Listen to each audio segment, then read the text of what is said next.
Welcome to the Christchurch Newland's Teddy Grand Prix. Let's fly over this brand new course to see what they have to tackle today.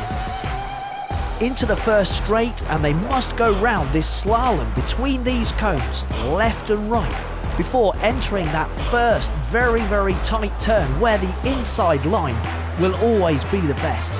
Very important to take the right pit stops on this course. They must collect fuel here before coming back and going over the massive ramp using all their horsepower into the ball pool. Final tight turn and then across the finish line. And here they are on the start line. 3, 2, 1. Go, go, go! The green car has immediately leapt into the lead. But what's this? Not taking that first turn through the slalom, just seeming to miss it out as if it doesn't matter. But the red car going through the slalom left and right, little bit of oversteer there, and then tackling that first turn. The green has that inside line but drifting, and the red car now taking the inside line. Green car beginning to make it round, but what's this? Not turning off, not taking that pit stop, just pressing on without extra fuel. And here comes the red car behind, but nonetheless turning to take some fuel, heading towards the garage now. Into the garage, up in the lift, ready to collect some fuel. Here we are, special fuel here for this race, premium fuel at an amazing price too. Back on the circuit, here's the green car. Oh, he's going round the ramp, not following the rules. What's this? He's ran out of fuel in sight of the checkered flag. Back to the race, the red car, a beautiful amount of horsepower over the jump into the ball pool. Let's look at that again. What a tremendous flight using that ramp, following the rules. And now we're into the final turn, taking that absolutely beautifully inside line, inside the stricken green car. And here we are, just about to reach the checkered flag, and the red car crosses the line in style. And here we are celebrating on the podium. And there's the green car, not following the rules, not finishing the race.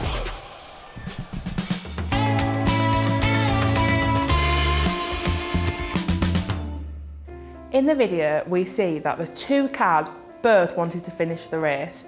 They were given precise instructions on how to do this successfully, but only one of the cars listened.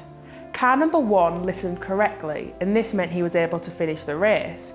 The other car ignored it completely, and this meant he failed. In Leviticus 9, Moses went to Aaron to tell him to get ready for the glory of the Lord to appear to them. But how are they meant to do this?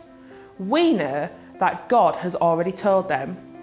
All the things he's outlined in Leviticus so far, the types of sacrifice and how to do them. Aaron has to make these preparations, just as the Lord commanded in verse 7. The sin offering and the burnt offering will make atonement for himself and the Israelites, and that's what Aaron does, just as the Lord commanded.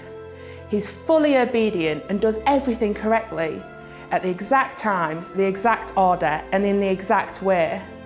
Then what happens? In verse 23, the glory of the Lord appeared to everybody. God made himself present in the tent. They are overjoyed and they shout for joy because they get to see God's glory. How great is that? What's even greater is that we don't have to go through any of that things that Aaron did. The glory of God has appeared to us in Jesus. Jesus left heaven and came to dwell on earth. He became the sacrifice needed so that we could one day live fully in the presence of God. We do not need to make all of the sacrifices that Aaron did. We just need to repent, believe, and just love the good news that Jesus has already done it. Our response, like the Israelites, should be joyful. Joyful in our words. This means joyfully speaking to our family and friends about all that God has done for us. Joyful in our works, joyfully obeying God's commands and living in the way he wants us to. And joyful in our worship, joyfully praising God with a heart that fully loves him.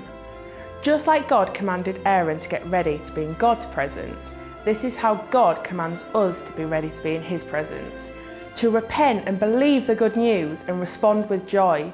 And this is how we can finish the race just as the Lord commands.